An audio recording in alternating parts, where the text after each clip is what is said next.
So lately, I've been thinking a lot about this question right here. Is it my intuition or is it my insecurity? I've seen quite a few TikToks about this, and maybe that's just because my phone is listening to me and it knows that I talk to my friends about this all the time, but I'm assuming if you are someone who dates, has been in the dating world at all, this is a question that has crossed your mind at least once. Or maybe not, and you're just better than all of us. Today, I wanted to dive deeper into this question and break it down a little bit. Is it my intuition or my insecurity, and how can I tell the difference between those two feelings? Before we dive deeper into the topic of today's video, I want to introduce today's sponsor, which is our friends over at Beducated. We are very familiar with Beducated over on this channel, but if you're new here and you've never heard of them, Beducated is an online course platform with audio, video, and written guides, all with the intent of enhancing your love and sex life. Basically, Beducated is the sex ed that you wish you had if it was actually good and it actually covered the topics that you wanted to know about but were too scared to ask about, and it included like video examples from actual performers so you can actually see a visual example of what it is that we're talking about. I've been working with Beducated for a while now and have consumed a lot of their courses over the amount of time that I've worked with them, and every single course that I indulge in just makes me love them that much more. Lately, I have started to watch their course on rough sex. The whole course is really surrounded upon like deconstructing myths, how to recognize your needs and practice setting really firm, clear boundaries,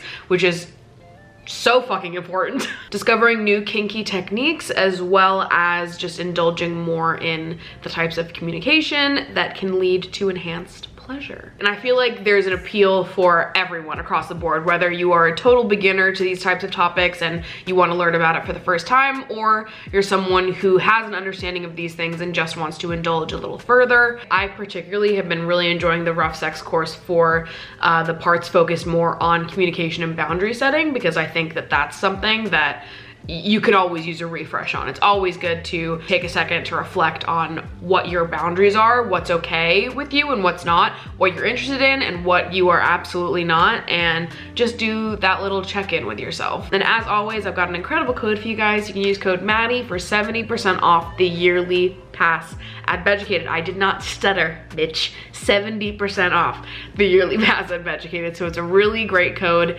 and I'm sure that you guys are gonna love them. So all the links are gonna be in the description down below. Be sure to check them out if you're interested, and thank you again to Beducated for sponsoring today's video. For me, this thought is typically one that pops into my head when something out of the ordinary happens. When something defies my expectations in a way that makes me feel uncomfortable or doubtful of what bro, my shoulders look buff right now. A change in behavior or energy that feels like an indicator of something negative. I feel like when you're seeing someone and there's like a shift in energy, a change in behavior, it can be pretty hard not to take that change personally a lot of the time. At least for me, that's definitely something that I struggle with. So I sit there and that negative, uncomfortable feeling of just knowing that something is wrong and not really knowing what it is that's wrong. I sit there and that uncomfortable, negative feeling, and I think to myself, is this a feeling that is rooted in the truth? Is something actually bad happening? Is this fear that has just crept upon me, that this change in energy, this change in behavior is an indication of a larger incompatibility? Is it an indication that they're not that into me and they're about to ghost me or dump me or whatever the fuck it is? Is this a feeling that is rooted in the truth of the situation? Is there actually something wrong here? Is my intuition trying to help me? Is it trying to keep me safe? Or is it my insecurities and my anxieties from previous shitty relationships creeping back up, getting themselves at center stage right when they have the perfect opportunity and moment to do so? So let's give an example, right? I feel like one of the most common situations where this question would pop up is you're starting to see someone new, things are going seemingly really well until all of a sudden they aren't. Let's say that in this particular dynamic, the communication was incredible. It was impeccable from the jump. You've been having a really lovely time together, and from your perspective, everything has been going perfect. There's nothing bad to report of just yet. It's been consistent, so consistent in fact, that you haven't even had an opportunity to become insecure or feel any type of way about this connection until this very moment. So it feels significant that there was an energy shift and a change, because before things felt so consistent, so strong, things were going so well that it feels like it would be impossible not to pick up on the fact that something has changed here. Then communication starts to get less and less consistent, and at first you're thinking to yourself, all right, well, let's rationalize this. People get busy, life changes, like it's probably not personal. I'll probably hear from them in a few days. I should shut the fuck up and relax about it. It's probably no big deal. But then it just keeps getting more and more inconsistent to the point where it crosses over into like your panic zone, basically. Because, you know, you might have a fleeting thought in the back of your head when things go a few days being inconsistent, but then, you know, there's a point that everyone has where it's like the point of no return, and I'm just gonna fully freak the fuck out now. We were cool before. I was calm before. I was rationalizing everything. I was breaking it down inside my brain. We were doing well, but now we've crossed that line into the panic zone, is what I'm gonna call it. The space where it goes past, okay, this could be normal life inconsistencies, and goes straight into, okay, well, perhaps this inconsistency is purposeful and it is personal, and I should be worrying about this in a more active way. When you get pushed into that panic zone, I think that's when you start to go back and forth between, okay, is this a gut feeling that is protecting me, that's reminding me of like, okay, this isn't enough for me, I don't feel good doing this, or is this a feeling that is just rooted in insecurities because of previous relationships and I'm being triggered right now? But again, and this is something that I'm still working through, is we've been so conditioned to believe that asking for the bare minimum in relationships is asking for too much. And you know what? When I was on the way here, someone commented on one of my videos being like, love is an illusion, and the sooner you figure out, the happier you'll be. And I'm like, you guys are literally so depressing. I will never be like that, okay? And stop telling me that like this true love and kindness and mutual respect that I dream of doesn't exist, because I know the fuck it does, because I exist, and I would treat the person that I'm with the exact way that I want to be treated. So as long as I exist, I know that more of me exists. You will not make me believe that I am the only person out here that's like this. So anyways, point being, for me, this question of is it my intuition or my insecurity is something that often gets brought up inside my brain when I am dating someone who just doesn't show up, who is clearly not mentally 100% ready to be dating. Because it is my personal and firm belief that if you are gonna ghost people, you're not mature enough to date. Sorry. Some of you are not gonna like that one, but it must be said. When people start acting unpredictably, inconsistently, when communication goes silent, when people are just not showing up and acting like adults, that's when this question starts to pop up.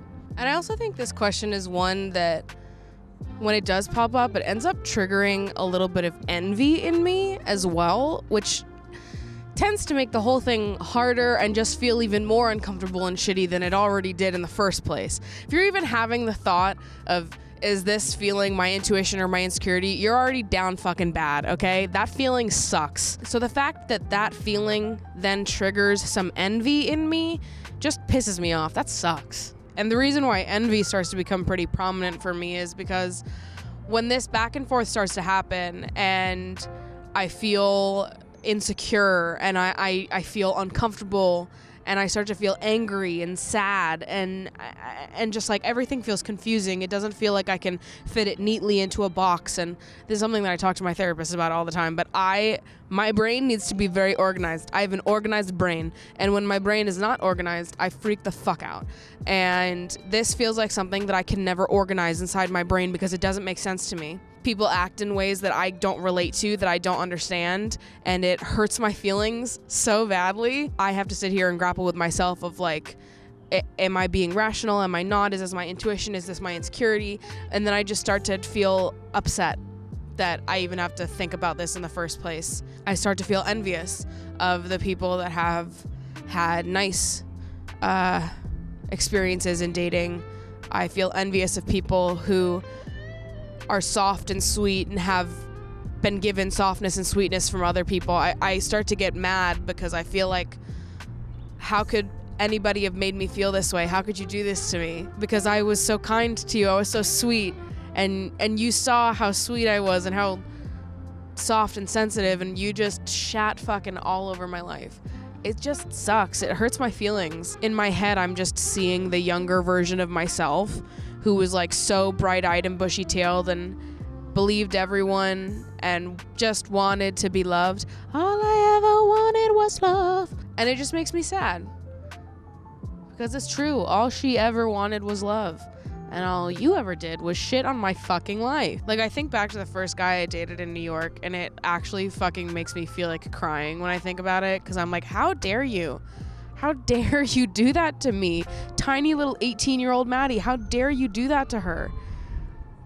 And then I start to get mad and upset and envious at everyone who has not had to go through this.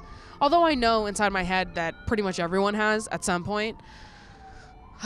But God, the repetition of it just fucking sucks. It sucks fucking cheeks. I'm envious of people who were treated kindly, who had their softness and sweetness reciprocated and respected, and I'm angry and sad for my past self that she wasn't. And you know what? Thank God that I found ways to preserve that side of myself. Thank God I never lost that side of myself, and I'm still just as soft and sweet and romantic and sensitive as I was before. Thank God I never hardened myself.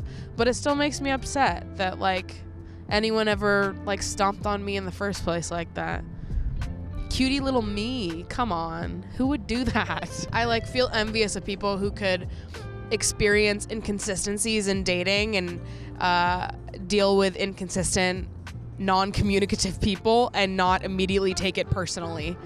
Because I definitely do immediately take it personally. Even though in my head I can rationally know, like, people who are shit at communicating and are gonna opt for ghosting in place of saying how they really feel, they're probably not gonna be a great match for me anyways. By default, that is not the type of person that I'm looking for. I can know all that rationally and be like, well, this person wasn't right for you anyways, because why the fuck would you want to date someone who would act like that? I don't want to. I can know that.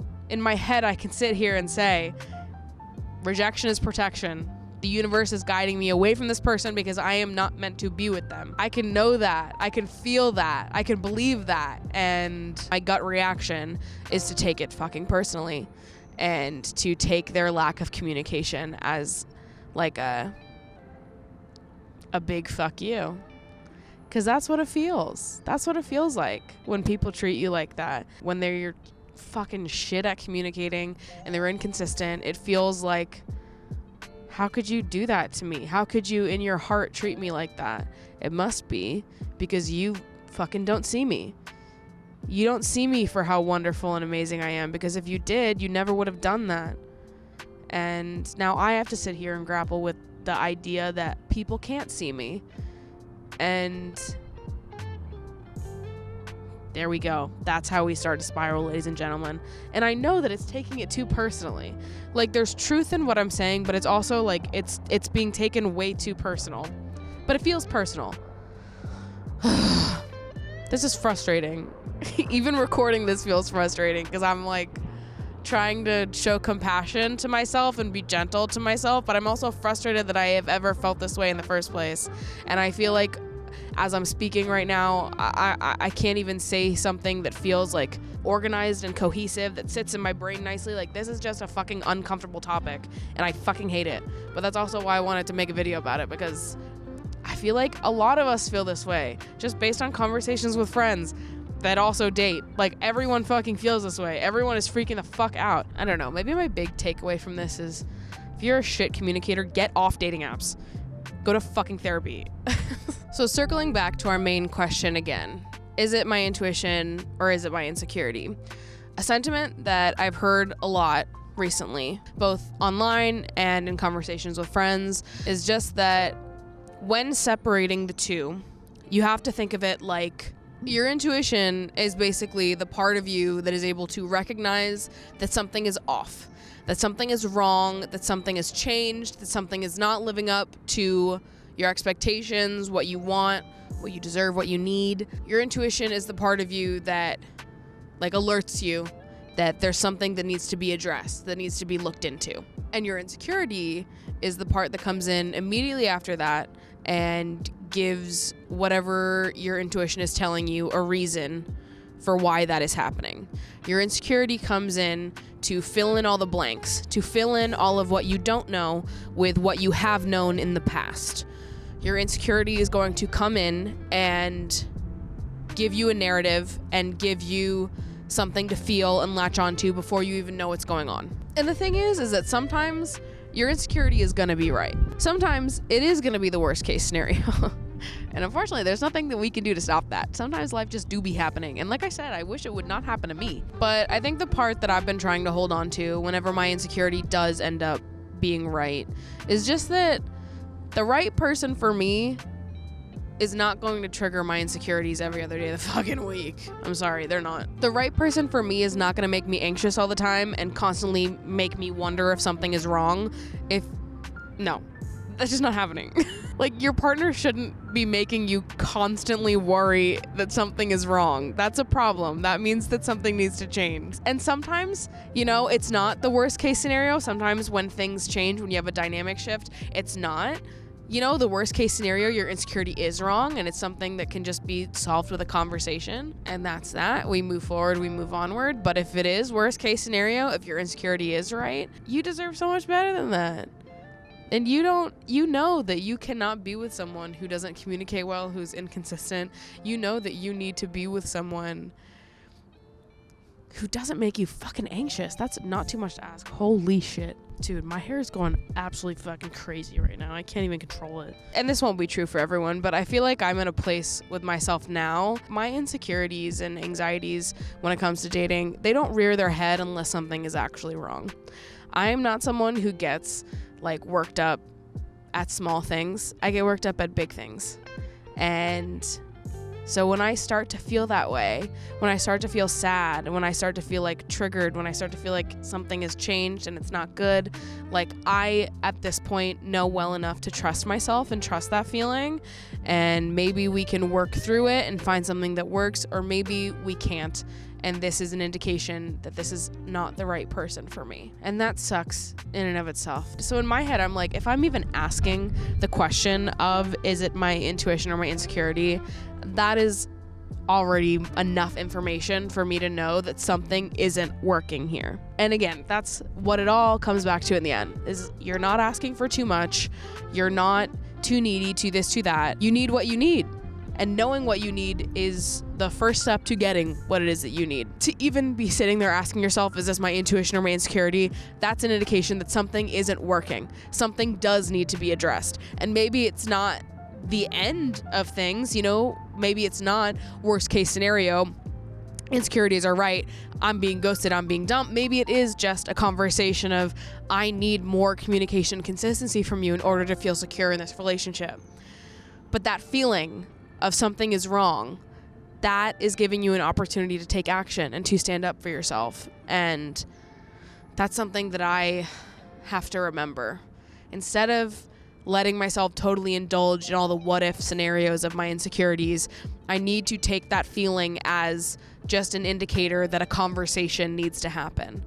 And sometimes those conversations are going to be exactly what my insecurities think they're going to be, but sometimes they're not. Sometimes they're going to be wonderful opportunities to get to know your partner better and to build a relationship that actually does work, if you both want that to happen. And either way, you're getting closer to finding something that does work, whether it is this partnership or it's someone else. God, I wish it wasn't so fucking uncomfortable though. I just want something easy. I say this to my friends all the time. When is it my turn to have something fucking easy, bro? I think my big takeaway here is just also remembering that it's not personal.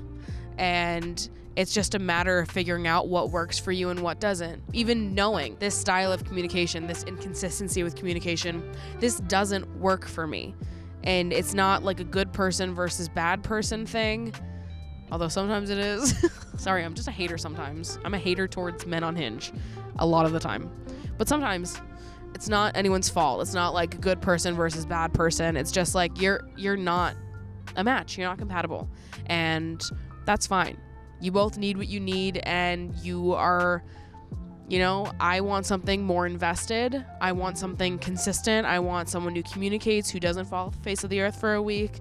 I want someone who is gentle with me, who is kind to me. And some people want things that are less invested.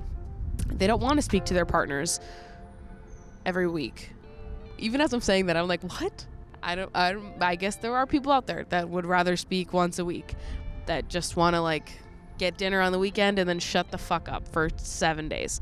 Couldn't be me, but there are some people out there that maybe that would be preferential for them. So anyways, at the end of it all, I think my big takeaway here, and something that I really am trying to remember, is to just take note of the differences and how it feels in your body to have a gut feeling, to have something that is your intuition telling you that something is wrong, and when it is that your insecurities start to fill in the gaps of the details that you don't know. My intuition is the one that's great at identifying changes. It's the one that's incredible at letting me know that something doesn't feel good inside my body, that I am uncomfortable, that something needs to be addressed. And my insecurity is the voice inside my head that tells me to assume the worst, that takes all of my past experiences and previous hurts and tells me that it's happening again, and that I'm doomed to repeat this over and over again. So anyways,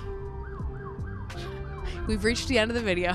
This is your reminder to breathe, to take a beat, to get back into your body and feel the discomfort, identify where your boundaries were crossed and where things aren't working for you, and just do your best to show up for yourself, to stand up for yourself, and to show up and stand up for your partners as well. You should want the best for each other, for the relationship. Loving is a strange, complicated thing, especially when we all have these goddamn past experiences coming along with us. I want to wipe my brain clean sometimes. Anyways, this is just your reminder that we're all feeling this in some way or the other. And if you're putting yourself out there, you're dating, you're doing the damn thing, I think that's more than enough to be proud of. So anyways, thank you guys so much for watching. I love you guys so much. Be sure to follow me on Instagram because I am dumb sexy. And I'll see you guys in my next video. Love you. Bye.